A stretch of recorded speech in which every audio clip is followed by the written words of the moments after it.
할렐루야. 우리 옆분과 인사합시다. 하나님 우리 함께 하십니다. 시작. 하나님 우리 함께 하십니다. 얼굴을 인사할까요? 당신의 얼굴을 보니 하나님의 얼굴을 보는 것 같습니다. 시작. 당신의 얼굴을 보니 하나님의 얼굴을 보는 것 같습니다. 반갑습니다. 다 저를 주목해 주시기 바랍니다. 삶으로 설명한 신앙이라는 시리즈가 있습니다. 차마 신이 없다고 말하기 전에 저자인 박영동 목사가 쓴 시리즈인데요.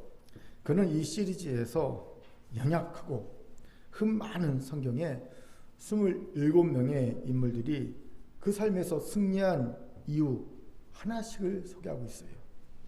예를 들어 에레미야는 눈물, 이런 식으로.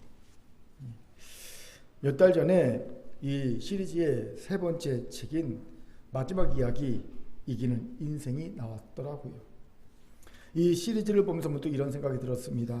먼저는 이기는 삶을 산 신앙인의 승리의 비결을 어찌 단 하나의 이유만으로 다 설명할 수 있을까 하는 의문이었습니다. 너무 승리의 이유를 단편적으로 보는 것이 아닐까 하는 생각이 든 거죠. 물론 이기는 삶을 산 신앙인의 승리의 비결 중 두드러진 한 가지를 드러낸다는 것은 그것만으로 독자들에게 도전이 되는 작업이라는 생각도 들긴 합니다. 그런데 한 가지만 얘기하기는 너무 많지 않나라는 생각이 든 거죠. 두 번째는 이기는 삶에는 언제나 합당한 이유가 있는데 우리는 그 이유를 너무 쉽게 생각하고 등한시하는 경향이 짙다는 것이었습니다. 제가 언제인지는 정확하게 기억이 나지 않지만 금강원을 다니는 오재원 집사, 우리 교회 청년분 다녔던 오재원 집사가 로펌에 합격했다는 소식을 들었을 때였습니다. 그때 제 반응은요, 지연이니까 였습니다. 지연이는 원래 똑똑하고 공부도 잘하는 친구였으니 그럴 수 있지 라고 너무 쉽게 생각한 거지요. 그런데 이 책을 보면서 문득 그때의 제 반응이 떠올랐습니다. 사실 아무리 서울대 출신이어도 직장인이, 그것도 갓 결혼한 새댁이 로펌에 그냥 합격할 수 있겠습니까? 아니죠. 로펌이 아니죠. 뭐죠? 로스쿨이죠. 로스쿨에 그냥 합격할 수 있겠습니까? 그럴 수 없지요. 나름대로 열심히 준비하고 노력했을 겁니다. 즉 로스쿨에 합격할 충분한 이유가 있었을 겁니다. 그런데 저는 너무나도 쉽게 그의 승리를 단순화했다는 것이 책을 읽으면서 깨달아진 거예요. 미숙한 생각이었구나. 그런데 저와 같이 미숙한 생각을 하는 애들이 있음을 종종 봅니다. 가령 우리는 23승이라는 세계해전 역사상 불멸의 기록을 세운 이순신 장군의 기록을 보면서도 이렇게 단순히 생각합니다. 이순신 장군이니까. 그런 말지요. 이러면 문제가 생기죠. 어떤 문제가 생깁니까? 그 승리의 비결을 내 것으로 삼을 수 없다는 겁니다. 그냥 이순신 장군이니까 하고 넘어가면요, 배울 게 없어요. 내 것이 되는 게 없어요. 그렇기에 누군가가 승리의 삶을 살았음을 보았습니까? 그렇다면 먼저 그 승리를 단순하게 생각하지 말고 그 승리 뒤에 복잡한 승리의 비결이 있음을 생각하셔야 합니다. 또한 그 승리의 비결을 다각적으로 분석해야 합니다. 그리고 그중 가장 두드러진 키워드를 찾아서 내 것으로 삼으면 됩니다. 분명 우리도 그들과 같은 이기는 인생, 승리하는 신앙이 될 줄 믿습니다. 아멘. 자, 저를 따라합시다. 이기는 인생의 이유를 찾아. 옆분과 인사합시다. 내 것으로 만듭시다. 시작. 내 것으로 만듭시다. 아멘. 이런 우리에게 본문의 다윗이 주는 통찰이 귀하지요. 왜입니까? 다윗도 대표적인 이기는 인생을 산 신앙이기 때문입니다. 특히 오늘 본문에서 우리는 다윗이 그의 경력에 정점을 찍고 있을 때 그가 이기는 삶을 살 수 있었던 비결을 보게 됩니다. 무슨 말입니까? 오늘 본문은 다윗이 그의 경력에 정점을 찍고 있을 때의 기록이에요. 이때의 다윗은요, 이스라엘의 오랜 숙적이자 이스라엘을 속국으로 만들어 지배했던 블레셋과의 전쟁에서 크게 승리해서 그 명성이 온 세상에 퍼졌고요. 이방 민족들이 다윗을 두려워하던 때였습니다. 역대상 14장 16, 10절을 힘있게 읽겠습니다. 시작. 이에 다윗이 하나님의 명령대로 행하여 블레셋 사람들의 군대를 쳐서 기본에서부터 게셀까지 이르렀더니 다윗의 명성이 온 세상에 퍼졌고 여호와께서 모든 이방 민족으로 그를 두려워하게 하셨더라. 아멘. 이뿐이 아닙니다. 이때가 있으며 오랫동안 실로에 방치되어 있던 언약궤를요 우여곡절이 있었지만 예루살렘 성에 있던 성소에 무사히 안착시킨 데 성공했습니다. 이에 그치지 않고 다윗은요 제사장과 레위인을 정비해서 하나님께 드리는 제사 제도를 정비했습니다. 더 나아가 하나님의 성전을 지을 결심까지 했음을 봅니다. 그리고 하나님은 이런 다윗에게 다윗의 후손으로 왕이 끊어지지 않게 하시겠다는 소위 다윗 언약을 주십니다. 이 다윗 언약의 힘을 얻은 다윗이 주변 이방 나라들을 이스라엘에게 복속시키고 있는 것이 오늘 우리가 읽은 본문입니다. 이러니 다윗 경력의 정점을 찍을 때라고 말할 수 있지요. 이때 본문은 다윗이 이런 이기는 삶을 살게 된 이유, 비결을 한마디로 설명합니다.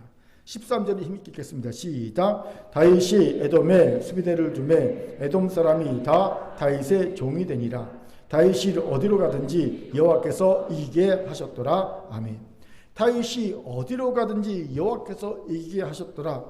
이 구절이 성경이 말해주는 다윗이 이기는 삶을 살 수 있었던 가장 중요한 비결 이유이죠.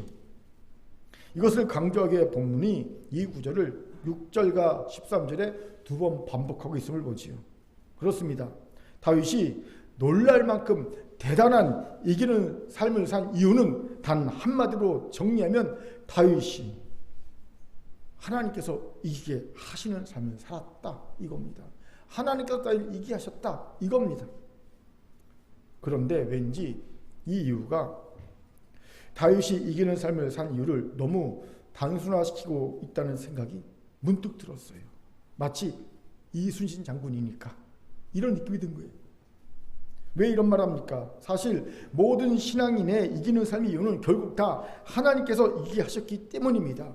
여러분 어떤 이유를 들든 어떤 과정을 들든 결국 우리가 이겼다 하는 것은요 하나님의 도우심입니다. 이것이 최종이고 궁극적인 이유입니다. 모든 신앙인의 이김의 근본에는 하나님의 도우심이 있습니다. 하나님이 이기게 하신 것이 있습니다. 그렇게 하나님은요 최종적이자 궁극적인 이유입니다. 그렇게 하나님이 이기게 하셨다 하면요 더 이상 우리가 배울 게 없어요. 그렇게 묵상을 여기서 멈추면 안 됩니다. 대신 왜 하나님께서 다윗을 이기게 하셨는지 대해서 묵상해야 합니다. 하나님이 이기게 하셨어. 맞아. 그럼 왜 하나님이 다윗을 이기게 하셨을까? 그래서 하나님께서 다윗을 이기게 하셨던 다윗에게만 있는 그의 이기는 삶의 이유를 찾아내야 합니다. 그리고 우리의 것을 만들어야 합니다. 같이 알아봅시다. 먼저 하나님이 이기게 하신 다윗의 이기는 삶의 이유로 그가 하나님의 약속에 굳게 섰다는 거예요. 같이 본문 1절 읽겠습니다. 같이 읽죠. 시작. 그 후에 다윗이 블레셋 사람들을 쳐서 항복을 받고 블레셋 사람들의 손에서 가드와 그 동네를 빼앗고. 아멘. 1절에서 주목해야 할 것이 그 후에입니다. 그 후에는 어떨 때를 말합니까? 역대기 17장을 보니까 하나님이 다윗에게 다윗 언약을 주신 내용이 나오죠. 즉 하나님이 다윗에게 다윗 언약을 주신 후 다윗이 다윗 언약을 받은 후라는 겁니다. 다윗 언약이 무엇이었습니까? 하나님이 다윗의 후손으로 계속 남유다의 왕이 태어나게 하셔서 다윗 왕가를 견고하게 하시겠다. 이게 다윗 언약의 핵심 내용입니다. 바로 이 약속을 받은 후에 다윗이 정복 전쟁을 시작했다는 거예요. 블레셋부터 시작해서. 이것의 의미가 무엇일까요? 간단합니다. 다윗이 그 약속 위에 굳게 섰다는 겁니다. 그러니 정복 전쟁을 할 용기와 힘이 생긴 겁니다. 이게 무슨 말입니까? 한번 생각해 보세요. 여러분 다윗이 자신의 왕가를 견고하게 하려면 가장 먼저 무엇을 생각하고 무엇을 행해야 될까요? 하나님이 다윗 왕가를 견고하게 하신다고 그랬어요. 그러려면 제일 먼저 무엇을 해야 됩니까? 오랫동안 이스라엘을 속국으로 삼아 다스렸고 지금도 이스라엘 가나안 경내에 있으면서 이스라엘의 가장 위협적인 적인 블레셋을 그냥 두면 되겠습니까? 안 돼요. 블레셋은요, 다윗 왕의 가장 위협적인 세력입니다. 하나님이 주신 다윗 언약을 이루기 위해선 블레셋을 그냥 둬서는 안 되는 거예요. 그렇게 다윗은 약속을 받고 약속의 힘을 얻어 블레셋과 전면전을 치릅니다. 그냥 블레셋과 전쟁을 벌인 게 아닙니다. 다윗 언약을 받았기에 블레셋과 전면전을 치르는 거예요. 그리고 마침내 블레셋 항복을 받아내지요. 블레셋의 성읍 갓도 빼앗습니다. 무슨 말입니까? 다윗이 이기는 삶을 산 첫 번째 이유는 바로 하나님의 약속에 굳게 섰다는 겁니다. 그렇습니다. 신앙인의 이기는 삶의 첫 번째 비결은 하나님의 약속에 굳게 서는 겁니다. 그러면 그 즉시 없던 용기도, 없던 평안도, 없던 지혜도, 없던 비전도, 없던 사명도 다 생기게 되는 거예요. 기도원을 보십시오. 사사 기도원. 그가 미디안과의 싸움에서 승리를 주겠다는 하나님의 약속을 믿지 못할 때, 의심할 때, 그는 정말 볼품없는 신앙의 모습을 보입니다. 자기를 지극히 낮은 자라고, 낮은 자존감으로 힘들어하고, 하나님을 계속 의심하고 걱정하고 두려워하는 참으로 나약하고 형편없는 모습을 보여주죠. 그런데 그가 우여곡절 끝에 하나님의 약속에 굳게 서자 어떻게 돌변합니까? 그 겁 많던 기드온이 모여든 32,000명의 군인들을 다 내보내고 달랑 300명만 남겨서 그 300명으로 메뚜기 떼같이 많은 미디안인을 기습 공격합니다. 수십만 명의 미디안인을요 고작 300명으로 공격합니다. 그리고 대성을 거두지요. 사실 인간적으로 보면 이건 자살행위 아닙니까? 어떻게 수십만 명의 메뚜기 떼같이 많은 그 적군을 향해 달랑 300명이 기습 공격합니까? 말도 안 됩니다. 어떻게 그 겁 많던 기도원이 이렇게 변화될 수 있었습니까? 그가 여러 가지 과정을 거쳤지만 결국 하나님의 약속 위에 굳게 섰기 때문이라는 겁니다. 이게 하나님의 약속 굳게 선 이의 모습입니다. 왜요? 하나님의 약속은요 이루어질 약속이 아니라 이미 이루어진 약속이기 때문이야. 믿는 자에게 그렇게 의심이나 염려나 두려움 이 자체가 생길 수 없어요. 약속을 믿는 자에게는요, 굳게 믿는 자에게는요, 이루어질 약속이 아니라 이미 이루어진 약속입니다. 마치 이와 같습니다. 제가 우리나라 축구 국가대표팀 경기를 재방송으로 봅니다. 근데 그 경기에서 우리가 이겼어요. 기분 좋게 브라질과의 경기라고 합시다. 브라질과의 경기에서 이겼어요. 이긴 승리를 알고 결과를 알고 TV를 봅니다. TV를 딱 틀었더니 브라질에서 경기를 해요. 그래갖고요. 그 관중석을 브라질 국민들이 가득 메웠습니다. 그리고 막 그 열광적인 그런 남미 사람의 특유의 그 열정과 막 열광적 응원합니다. 그 열광적 응원하는 소리가 막 그라운드를 막 가득 메웁니다. 오, 위협적으로 그들이 막 응원합니다. 그리고 우리 선수 위축돼 있어요. 그리고 보니까 그 상대팀 브라질 라인업들이 세계적인 스타들로 꽉 차 있어요. 그 선수 한 명 한 명의 그 연봉이 우리나라 전체 연봉보다 높아 막 그런 선수 꽉 차 있어요. 연봉이 그런 세계 스타도 꽉 차 있어. 그걸 보고 제가 제방 보면서 와 우리 지문 어떡하지? 두려움과 걱정과 염려로 그 방송을 제방으로 볼까요? 아니면 평안하게 볼까요? 평안하게 보죠. 왜요? 승리를 하니까. 만약 제가 그 관중석 분위기와 그 라인업을 보면서 쫄아갖고 지금 어떡하지 큰일 났네 그러면요 저는 뭐가 됩니까? 바보죠. 바보.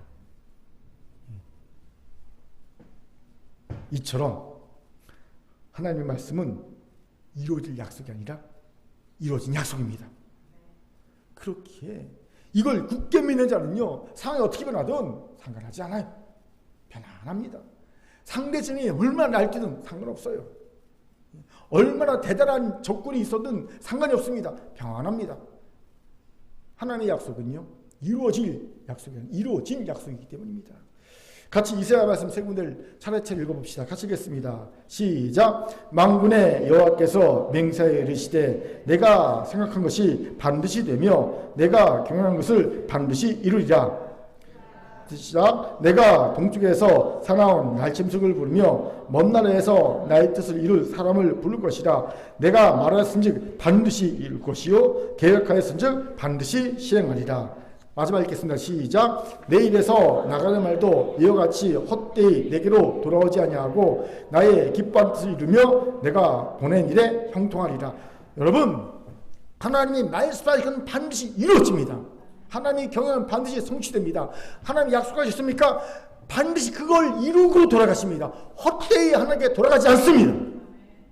하나님의 약속은요, 그렇게 이루어질 약속이 아니라 사실 이루어진 약속입니다. 하나님 편에서. 이 하나님의 약속의 말씀을 믿으십시오. 그리고 이 약속의 말씀이 굳게 서시기 바랍니다. 여기에 대적의 방해가 극심합니다. 대적은요, 우리가 약속의 말씀을 굳게 믿고 선 순간 그 약속의 말씀이 실제 우리의 삶에서 현실이 되어 실제로 우리가 그 말씀을 누리게 되고 이기는 삶을 살 수 있다는 것을요, 우리보다 더욱더 잘합니다. 그렇게 사단은 어찌하든지 우리가 약속의 말씀을 못 믿게 하려고 가진 수를 다 씁니다. 못 믿을수록 늦춰지거든요. 현실이 이루어지는 게. 예. 아세요? 의심하는 순간 한 주 늦춰지고, 불신하는 순간 한 달 늦춰지고, 원망하는 순간 1년 늦춰지고, 자꾸 약속의 말씀 늦춰지거든요. 이걸 너무 잘하니까 사단은요, 자꾸 의심하게 하고, 불안하게 하고, 염려하게 하고, 원망하게 합니다. 그래서 계속 약속의 말씀이 현실에 이루어지는 게 막 늦춰지고, 계속. 이스라엘 백성은 그래서 40년 늦춰졌잖아요. 예. 여름을 갈 곳을 40년 만에 갔잖아요. 이를 위해 대표적으로 어떤 방법을 사단이 쓰냐면요, 점점 상황이 악화되는 것처럼 보이게 합니다. 실제로 느끼게 합니다. 그러면 대부분의 사람은요, 약속의 말씀에 의구심을 가지게 되죠. 안타까운 일이 아닐 수 없어요. 하나님의 역사는 상황이나 때와 상관없이 나타날 수 있는데 말이죠. 요셉을 보세요. 요셉의 꿈은 대단한 꿈을 꿨죠. 근데 상황은 점점 꿈과 점점 멀어져 갑니다. 점점 멀어지나 봐. 꿈이 점점 멀어집니다. 아버지 집에서 갑자기 애굽종으로 팔려가고요. 그렇죠? 애굽의 보디발의 집에 있다가 갑자기 감옥에 갇히게 되고요. 점점 꿈이 멀어져 갑니다. 낙담되는 상황이 오는 거예요. 그런데 감옥에서 하나님의 구원 역사 시작되지 않습니까? 거기서 갑자기 급하게 그냥 하나님께서 수익 상승시켜서 애굽 총리를 만드시잖아요. 또 출애굽한 이스라엘 백성들 보십시오. 출애굽했지만 상황은 점점 악화되어 갑니다. 앞에는 넘실거리는 홍해고요, 뒤에는요 애굽 바로의 철병거들이 무장한 채 쫓아오고 있습니다. 그런데 그때 홍해가 갈라집니다. 큰 구원 역사 나타나지 않습니까? 더 심한 경우는 마르다 마리아의 오빠 나사로입니다. 이 사람은요, 죽어서 시체 썩는 냄새가 나는 사람이었어요. 끝이죠. 인간에게 죽으면 모든 게 끝 아닙니까? 예. 그런데 예수님께서 뭐라고 말씀하십니까? 나사로야, 나오라! 동동 도명을제 통통통 강시정 뛰어서 나옵니다. 그래서 미러클이라고 하지 않습니까? 어떻게 나사로가 나올 수 있었을까? 다 감겨 있었는데. 그래서 기적 안에 있는 기적이라는 게 뭐냐면 나사로가 통통통 튀어나온 게 기적 중에 기적이라고 그러지 않습니까? 그렇게 알아야 합니다. 하나님의 구원은 우리의 상황이나 때와 상관이 없습니다. 사랑하는 큰교회 성도 여러분, 혹시 우리 중에 요셉과 같은 처지에 있는 분이 있습니까? 혹시 우리 중에 홍해 앞에 이스라엘 같은 처지에 있는 분이 있습니까? 혹시 우리 중에 죽은 나사로와 같은 처지에 있는 이가 있습니까? 저는 지금까지 목회하면서 요셉과 같은 처지나 홍해 앞에 이스라엘 같은 처지에 있음에도 약속의 말씀에 굳게 선 이들은 간혹 보았습니다. 대단한 믿음이죠. 상황은 점점 어려워지는데 정말 급박한 죽음의 위기, 정말 죽음의 위기가 닥쳐 있는데 불구하고 끝까지 흔들지 않고 굳게 믿음에 선 이들이 있다면 정말 대단한 이들입니다. 간혹 보았어요. 30년 목회 시간 동안. 하지만 죽은 나사로와 같은 처지에 있으면서도 약속의 말씀에 굳게 선 이들은 단 한 명도 못 잡았습니다. 끝났을 때 상황이 마치 엔드 종료, 디엔드 됐을 때도 불구하고 믿음의 선 이들은 한 명도 못 봤습니다. 이런 믿음은 죽은 아들 불알 만지기와 같이 정말 어리석고 헛된 광신호밖에 느껴지지 않기 때문입니다. 여러분, 죽은 아들 불알 만져보면 뭐합니까? 세상이 지는 거죠. 끝났는데 살아납니까? 아무 의미도 없잖아요. 그런데 아십시오, 하나님께는 달라요. 하나님께는요, 죽은 나사로 살리실 능력이 있지 않습니까? 그렇게 신앙에는요, 죽은 아들 불알 만져도 됩니다. 신앙의 영역에서는요, 불가능이 없기 때문입니다. 왜요? 하나님은 무에서 유를 창조하신 전능하신 창조주 하나님이시요, 죽음도 이기신 생명의 하나님이시기 때문입니다. 이 하나님을 믿는다면 이제 상황과 때와 상관없이 의심하지 말고 약속의 말씀을 굳게 믿어야 합니다. 그 위에 서야 합니다. 죽은 나사로마저 살리신 하나님은 우리가 이미 죽었다고 생각하며 소망과 기대를 버려버린 그 약속의 말씀도 다시 살려주실 분이기 때문입니다.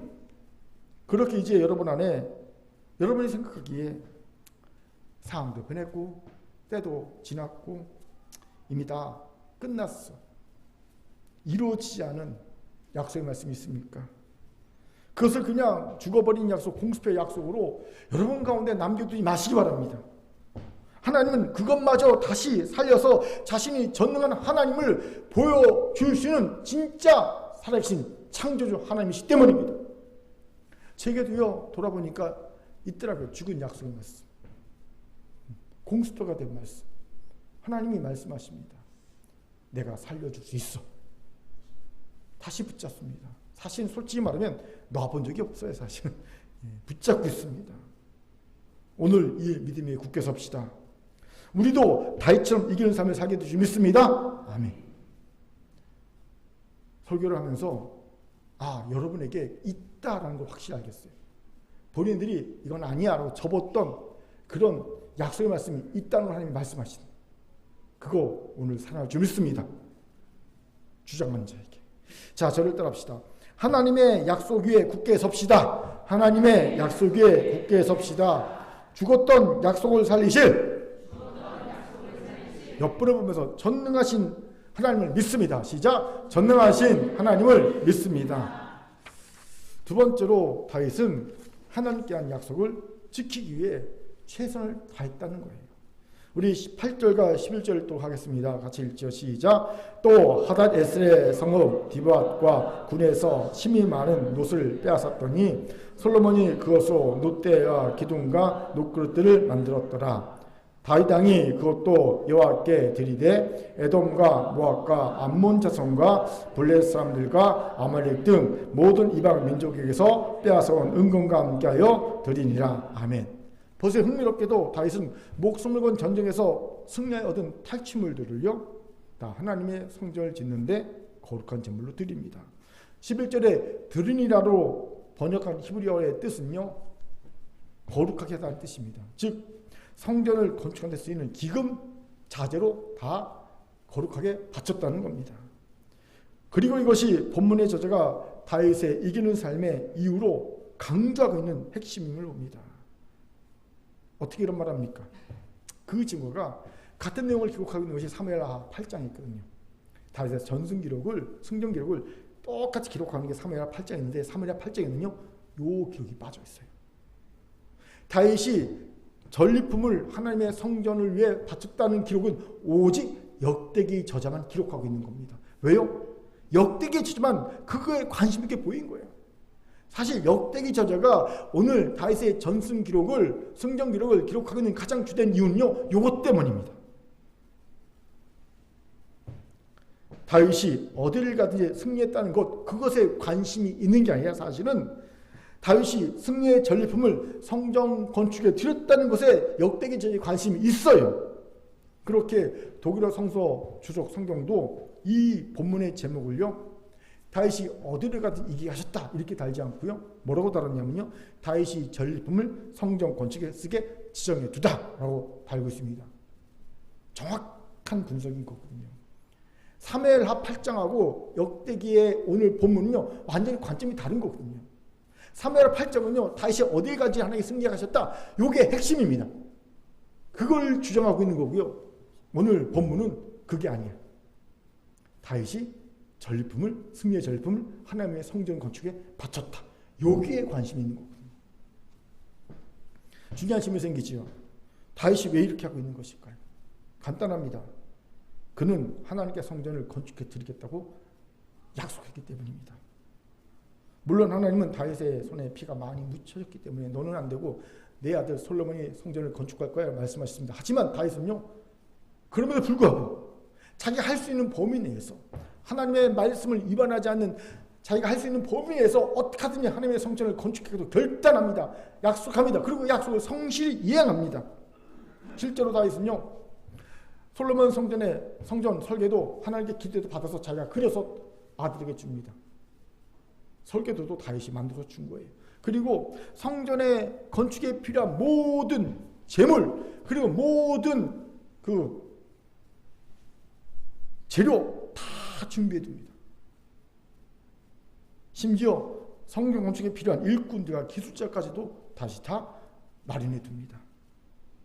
역대기상 20장 14절 15절과 28장 11절을 읽겠습니다. 시작. 내가 환난 중에 여호와의 성전을 위하여 금 10만 달란트와 은 100만 달란트와 녹과 철을 그 무게를 달 수 없을 만큼 심히 많이 준비하였고 또 제목과 돌을 준비하였으나 너는 더할 것이며 또 장인이 내게 많이 있나니 곧 석수와 목수와 온갖 일에 익숙한 모든 사람이니라. 아멘. 시작. 다윗이 성전의 복도와 그들의 집들과 그의 곡간과 다락과 골방과 속죄소의 설교도를 그의 아들 솔로몬에게 주고.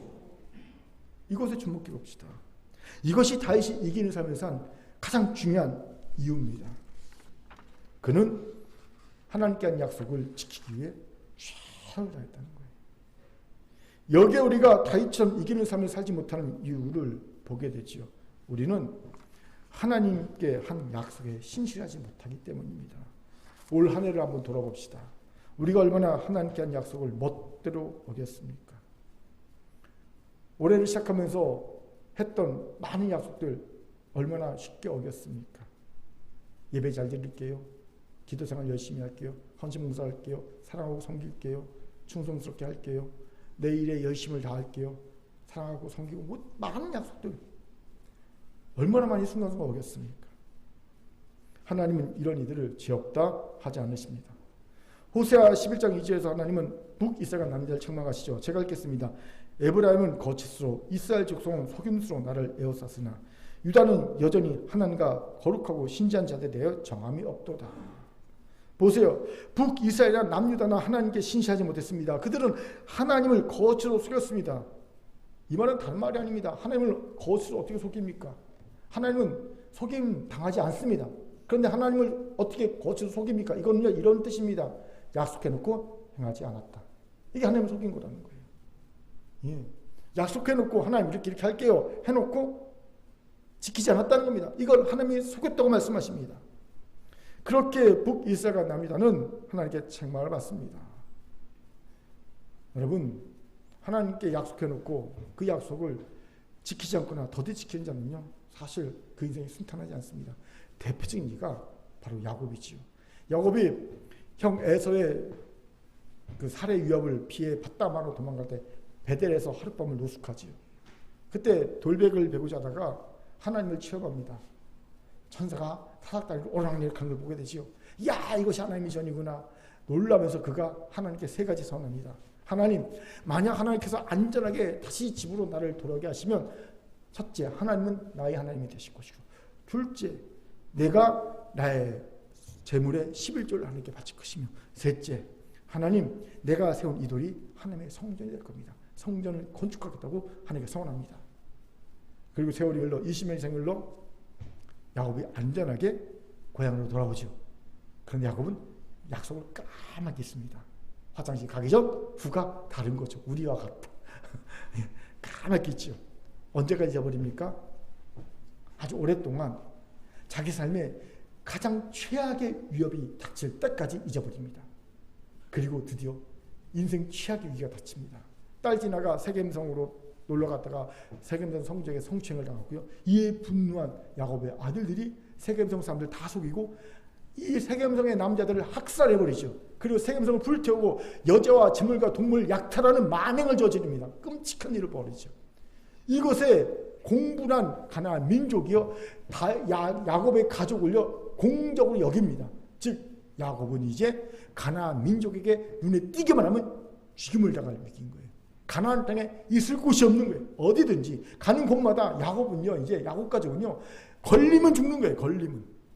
이런 상태가 됐습니다. 최대의 인생 위기가 닥치죠. 그때 야곱이 비로소 깨닫게 된 게 뭡니까? 생각하는 게, 베델, 약속, 그리고 베델로 가지요. 베델은 가나안 땅의 중심부죠. 즉 죽으러 가는 거, 호랑이 입속으로 들어가는 겁니다. 그럼에도 그는 약속을 지키기 위해 고속합니다. 베델로 갑니다. 그래서 베델에서 뭘 합니까? 자신과 가족을 하나님께 바칩니다. 자신과 가족이 하나님의 백성임을 하나님 앞에 고합니다. 모든 우상을 버리고 의복을 갈아입고 하나님 앞에 섭니다. 그런 야곱을 하나님이 이스라엘이라고 개명시켜 주시죠. 그러자 야곱이 어떻게 합니까? 하나님이 말씀하시 올라갔던 그곳, 그 돌 위에 전점을 붓습니다. 제사를 드린 거예요. 근데 제사만 드린 게 아니죠. 그게 뭐랍니까? 기름을 붓습니다. 거룩하게 구별한 거예요. 무슨 얘기입니까? 성전 삼는 겁니다. 마치 제사 드린 성전처럼 만든 겁니다. 비록 지금은 거룩하게 우리처럼 막 솔로몬 성전 지을 수는 없지만 간이식으로 급한 대로 하나님께 약속을 지키려고 성전 삼는 겁니다. 두 가지 약속 지켰죠? 그럼 11조는요? 드릴 대상이 있어야죠. 11조는 뒤로 미루지요. 예. 야곱은요, 비로소 깨닫는 거예요. 내가 하나님께 약속을 해놓고 더디 지켰구나. 그리고 인생의 가장 큰 위기 때 그 약속을 지키러 베델로 간 겁니다. 그리고 그는 그 다음부터 진정한 이스라엘로서의 삶을 삽니다. 진짜 하나님의 족장, 약속을 이어받은 이스라엘로 살아가지요. 그렇게 하나님께 한 약속을 소홀히 여기지 마십시오. 하나님은 만홀히 여김을 받지 않으십니다. 만홀은요, 없인 여긴다는 거예요. 하나님을 없인 여김을 하지 마십시오. 하나님은 없인 여김 당하는 분이 아닙니다. 우리가 언제 하나님 없인 여겼습니까? 약속해놓고 어길 때. 하나님 나 이렇게 할게요 해놓고 어길 때. 그게 없인 여기는 거예요. 여기서 중요한 지명이죠. 우리가 연약한 이들이 어떻게 다윗처럼 하나님과 약속에 신실할 수 있을까요? 여러분, 하나님의 약속을 신실히 지키려면 한 가지가 있어야 됩니다. 제일 중요한 겁니다. 하나님을 경외하는 마음입니다. 다윗이 언제 성전 건축 약속에 최선을 다했습니까? 우리가 읽은 본문 보니까 역대상 20장 14절 맨 앞에 이렇게 말합니다. 다윗이 내가 환난 중에, 내가 평안할 때, 내가 마음이 편하고 내 삶에 어떤 문제가 없을 때 내가 하나님께 약속을 지켰다가 아니라 내가 환난을 당할 때 약속을 지키는 최선을 다했다는 겁니다. 여러분, 전쟁이 얼마나 끔찍한 환난입니까? 목숨을 걸고 싸우는데. 하지만 그 환난 중에 가장 최악의 환난 중에서도 다윗은요, 하나님과의 약속의 최우선의 가치로 그 약속을 지키려고 애를 썼다는 겁니다. 이것이 우리를 부끄럽게 하죠. 우리는 조금만 내 사정이 안 좋아져도, 심지어는 내가 조금만 마음이 상해도 약속이 뭐가 없습니다. 그냥, 그렇죠? 예, 마음이 상해버리면, 상황이 바뀌어버리면 그냥 헌신짝거리지 약속을 그냥 내팽개쳐 버리죠. 우리가 다릅니다. 다윗은 어떻게 다윗이 이럴 수 있었는지 아십니까? 하나님을 경외했기 때문입니다. 여러분, 누군가를 경외하게 되면 그와의 약속은 하늘이 두 쪽에서 지킵니다. 저를 봐도 그래요. 하나님을 경외하는 마음이 깊고 커지면 커질수록 하나님과의 약속은 내 삶에 최우선순위가 됩니다. 아주 작은 약속이라도 기도하겠습니다. 섬기겠습니다.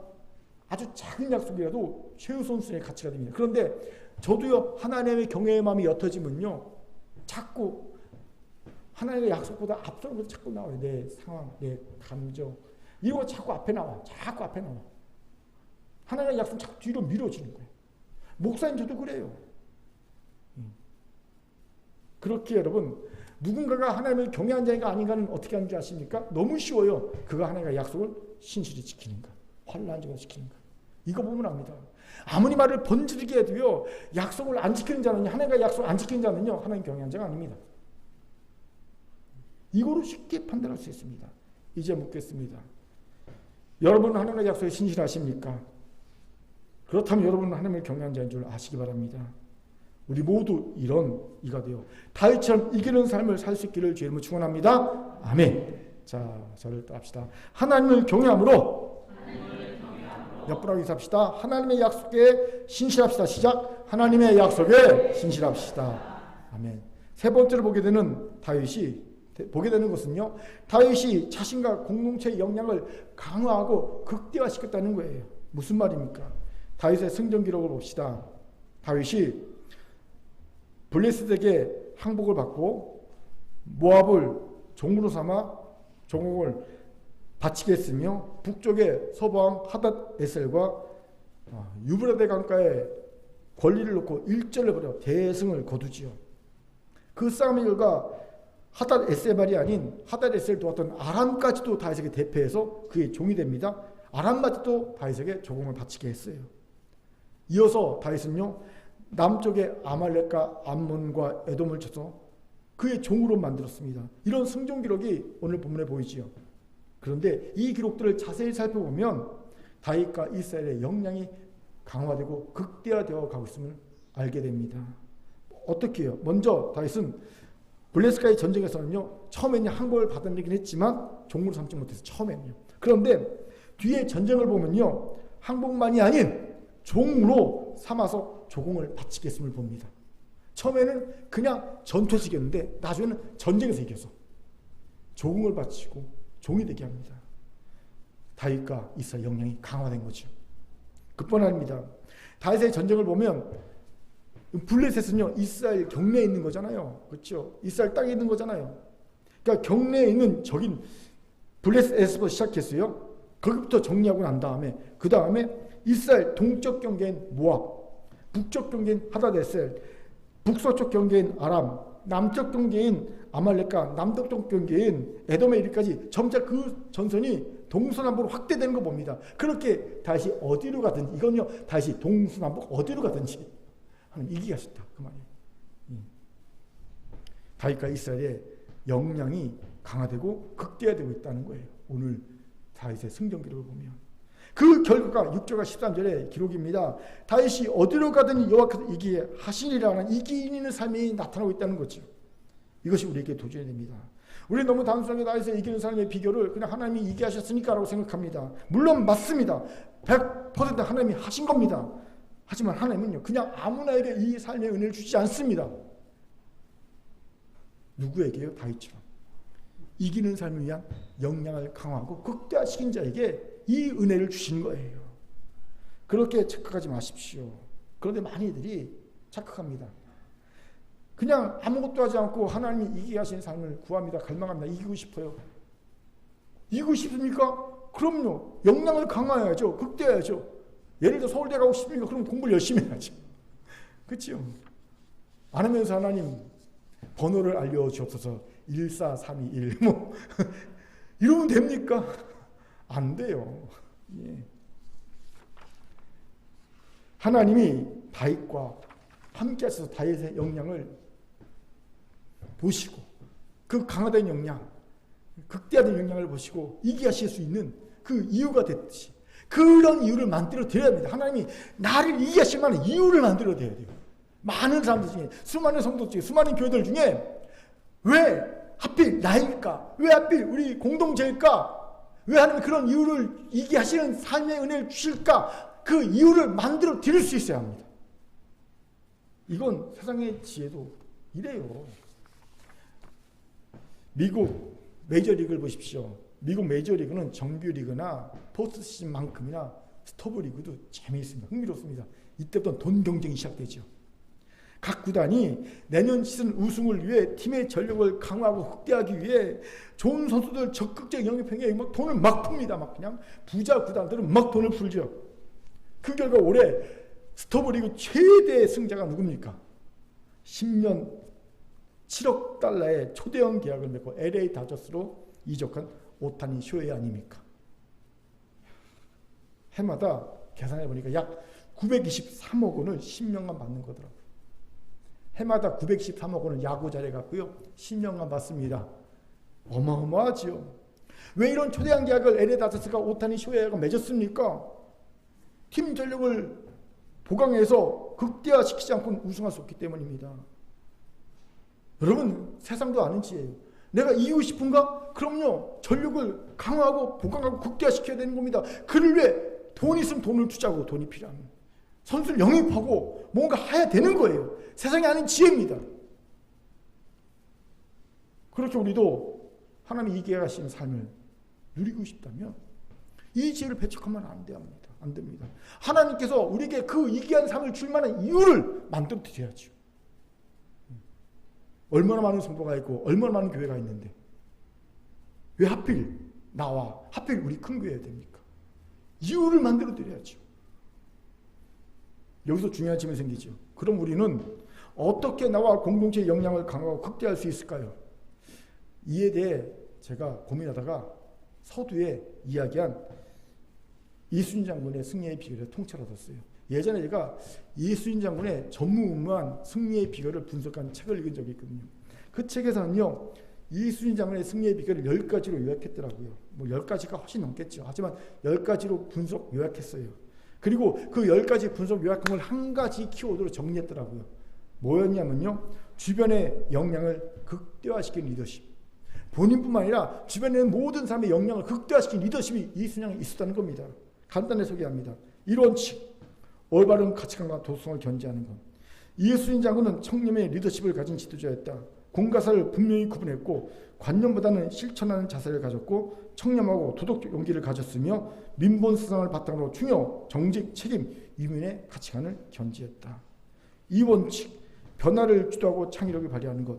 이순신 장군은 열악한 조건에서 조선 기술자 나시예요. 나 대용으로 하여금 세계 최초의 철과 거푸선을 만들게 하였으며 일본의 전투함보다 크고 무거운 주 전투함인 판옥선의 약점을 장점으로 바꾸기에 여러 번의 포를 설치하였고 포에 사용할 탄약 및 화약 등을 준비했다.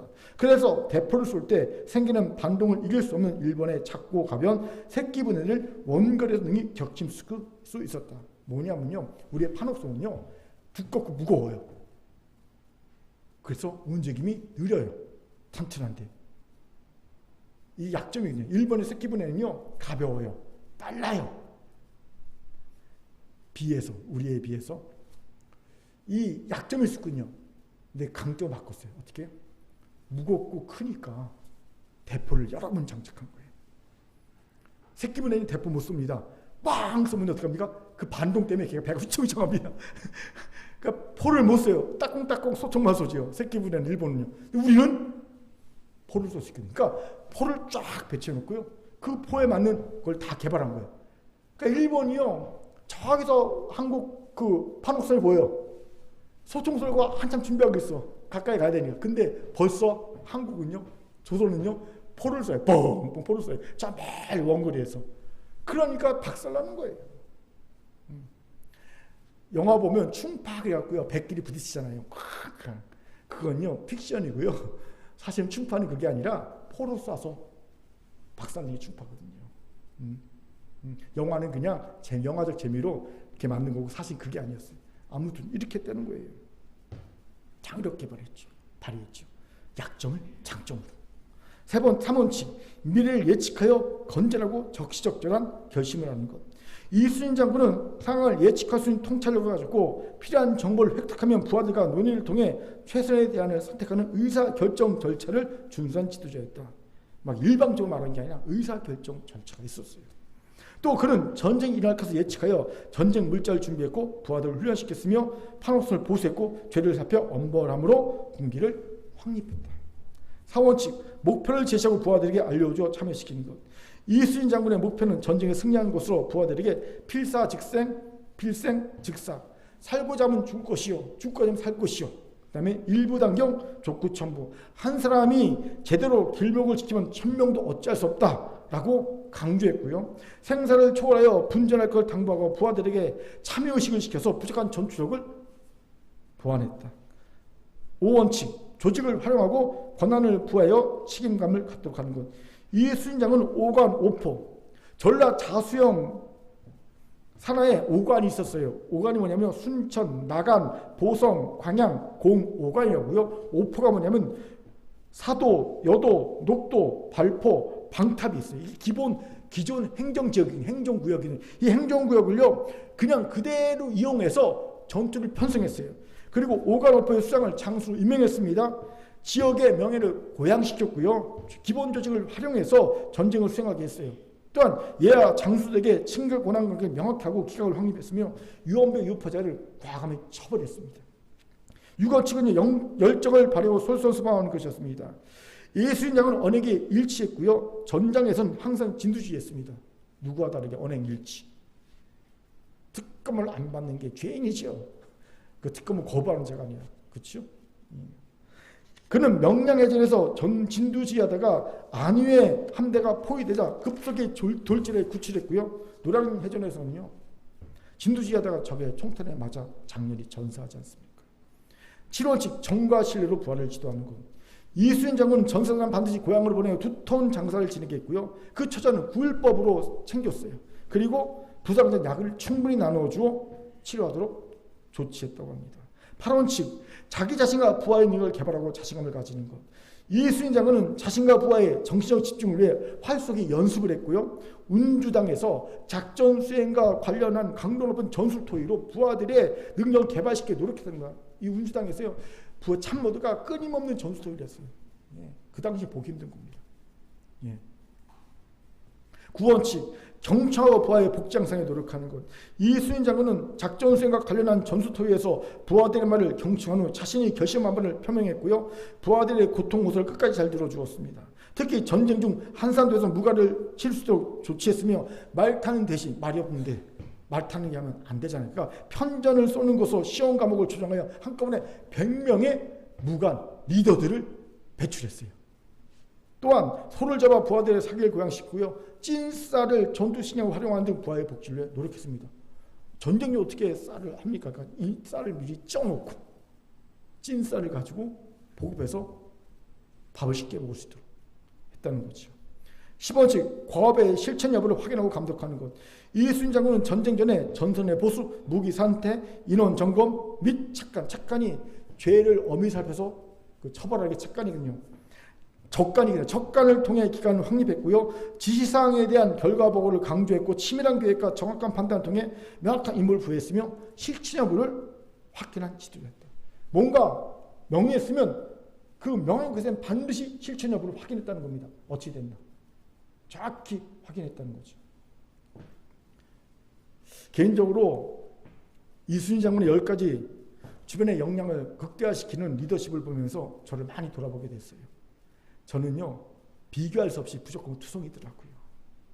왜 저와 큰 교회 공동체가 2023년 역량을 강화하고 극대화시키지 못해서 이기는 상관에 좀 거리가 먼 삶을 살았는지를 알겠더라고요. 개인적으로 보면 6대4 정도입니다. 이긴 거 6, 진 거 4. 흔히 뭐 부족하죠. 예. 저 개인적으로 6대4 정도 되더라고요.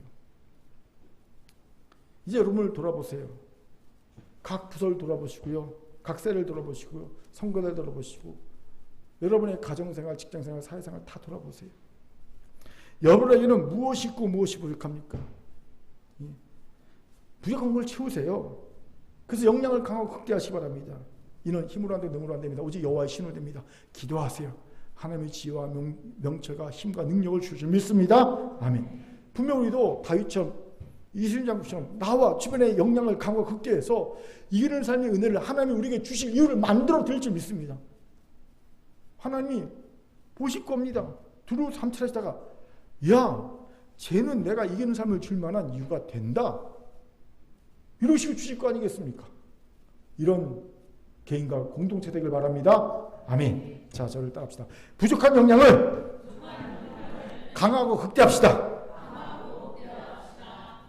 이제 말씀 마치죠. 올해 마지막 주일이자 마지막 날이죠. 이런 날에는요. 어디로 가든지 이기는 다윗이라는 제목으로 말씀을 전하면서 왠지 어색해 보입니다. 사실 저도요. 목요일 전까지는 다른 본문 묵상했었어요. 이런 날에는요. 보통 어떤 게 어울리냐면요. 지금까지 지키시고 인도하신 하나님의 은혜를 감사하자. 예, 하나님이 우리에게 주신 은혜들을 기억하고 감사하고 찬양하는, 그리고 찬양과 감사로 마무리하는 마지막 날이 되자. 이 정도 주제가 어울릴 것 같습니다. 그래서 저도 그런 주제의 말씀을 묵상했었어요. 그럼에도 하나님이 오늘 말씀을 주신 이유가 있습니다. 갑자기 목요일날 이 말씀이 눈에 확 들어왔거든요. 하나님이 이기게 하심으로 이기는 삶을 산 다윗을 보면서 2023년도를 평가해 보라는 겁니다. 내가 이기는 삶을 살았다면 다윗과 무엇이 닮아서인지를 평가하고 감사라는 거예요. 내가 이기는 삶을 살지 못했다면 다윗과 무엇이 달라서 그랬는지를 평가하고 회개하라는 겁니다. 그렇게 저를 돌아봤습니다. 제가 말했잖아요. 6대4. 솔직히 이기지 못했더라고요. 그리고 저는 그 이유를 다윗과 많이 다른 제 모습에서 발견했습니다. 저는 약속의 말씀에 굳게 서지 못했더라고요. 저는 약속의 말씀을 이루어진 말씀이 아니라 이루어질 말씀으로 생각하는 것이 내 안에 있었다는 것을 깨달았어요. 아, 나도 있었구나. 이루어질 약속으로 생각하는 내게 있었구나 깨달았어요. 저는 하나님께 약속한 걸 신실히 지키지 못했다는 것도 깨달았습니다. 어제 비로소 깨달았어요. 신년 초에 개인적으로 또 공동체적으로 하나님께 드렸던 약속들 많이 어겼더라고요. 어긴 건지도 몰랐어요. 그러다가 어제 말씀 묵상하면서 아, 내가 많이 어겼구나 깨달았어요. 또한 저는 저와 공동체의 영향을 강화하고 극대화한데도 부족했으면 보게 되었어요. 이게 사실 가장 가슴이 아팠어요. 제 개인적으로는 외국어 공부나 심리학 공부에 좀 더 집중했어야 되는데 못했다라는 것을 깨닫게 되었고요. 공동체의 문제는 정말 저를 가슴 아프게 했습니다. 우리 공동체 고질적인 문제가 있어요. 감정의 문제예요. 감정이 신앙과 믿음을 앞섭니다. 감정이 금방 상하고요. 감정만 상해버리면 신앙과 믿음이고 아무것도 필요 없어요. 그냥 막 근데 감정이 막 들쑥날쑥하잖아요. 그러니까 신앙이 들쑥날쑥합니다. 이 우리 공동체의 고질적인 문제거든요. 감정 처리에 미숙하고. 예. 그리고 옛사람이 너무 강해서 그 옛사람 때문에 특히 옛사람 중에 낮은 자존감이 엄청 강하고 인정력이 엄청 강하고 자기가 엄청 강하거든요. 이것 때문에 많이 사단에게 막 휘둘리는 우리 공동체에 연약함이 있습니다. 이거를 처리하도록, 이거를 좀 조절하도록, 통제하도록 개인의 역량을 강하고 공동의 역량을 강화해야 되는데 안 돼요. 된 듯 싶으면 다시 돌아오고 된 듯 싶으면 다시 돌아오고 그러더라고요. 성도들이 계속 반복됩니다. 어느 정도 됐다 싶으면 다시 제자리, 됐다 싶으면 다시 제자리, 계속 그런 거예요. 이게 반복되는 2023년도였어요. 그렇게 개인적 6대4, 공동체적으로는 부끄러운 한 해. 왠지 아세요? 이 모든 우리의 모든 것을 다 결집해서 마지막 최종 시험을 봤거든요. 그 최종 시험이 뭔지 아세요? 사함. 예. 이게 최종 시험입니다. 근데 최종 시험에서 낙제했잖아요. 낙제했어요. 이게 얼마나 부끄럽습니까? 부끄러운 한 해였죠. 그런데 또 제게 주신 하나님의 은사가 뭡니까? 부끄러움을 느꼈습니다. 잘못됐다고 느꼈습니다. 인정했습니다. 그리고 난 다음에 저는 그 자리에 바로 일어납니다. 그래, 잘못했으니까 이제 이 자리에 다시 시작하면 되지. 다시 그렇게 하면 되지. 이거라고 하나님께서 말씀 주시더라고요. 부끄러운 한 해인 것을 깨달았느냐? 그렇다면 다시는 그런 해가 되지 않도록 결단하고 새롭게 일어나서 이제는 새해를 이기는 한 해로 만들어라. 개인적으로, 공동체적으로. 아멘. 하나님 그렇게 하겠습니다. 그리고 오늘 말씀을 준비한 겁니다. 그렇게 사랑하는 긍휼의 성도 여러분, 혹여 저와 같은 이가 있다면 회개하십시오. 다시 이런 부끄러움을 반복하지 마시기 바랍니다. 이제 새로운 한 해에는 어디서든지 이기는 다윗과 같이 어디서든 이기는 삶을 사시기 바랍니다. 가정에서도, 직장에서도, 사업장에서도, 교회에서도, 여러분이 섬기는 부서에서도 이기는 삶을 사시기 바랍니다. 어떤 인간관계에서도, 자녀와의 관계에서든, 부모와의 관계에서든, 친구와의 관계에서든, 부부관계의 관계에서든, 어느 관계에서 이기는 삶을 사시기 바랍니다. 앞자고 굴복시키는 게 아니에요. 사랑으로 섬기고 품어준 이기는 삶을 사시기 바랍니다. 일로 우리 다윗처럼 첫 번째, 하나님의 약속에 굳게 섭시다. 죽었던 약속을 살리실 전능하신 하나님을 믿으시기 바랍니다. 두 번째, 하나님을 경외함으로 하나님의 약속에 신실합시다. 세 번째, 개인과 공동체의 부족한 영향을 강화하고 극대화합시다. 하나님의 신 말씀이었습니다. 아멘. 기도하겠습니다. 사랑과 자비한 참 감사합니다. 하나님, 올 한해 지금까지 인도하시니 감사합니다. 올 한해를 돌아보니 은혜가 큼에도 불구하고 부끄러운 한 해였음을 고백합니다. 개인적으로도 공동체적으로도 하나님 부정하고 투성이었습니다. 그럼에도 다시 교회를 쉬고 다시 말씀을 주시니 감사합니다. 이제는 회개하오니 새로운 한 해에는 부끄러움이 아니라 이기는 삶을 통해 하나님께 영광되는 금교의 성도들 각 개인들 되게 도와주옵소서. 무엇이 부족했는지 깨닫게 하시고 그 부족함을 위해 하나님께 기도하게 하시고 하나님께 응용을 구하고 지혜를 구하여 승리하는 삶을 사는 우리 모두가 되고 간증이 넘치게 하여 주옵소서. 감사드리며 예수님 이름으로 기도합니다. 아멘.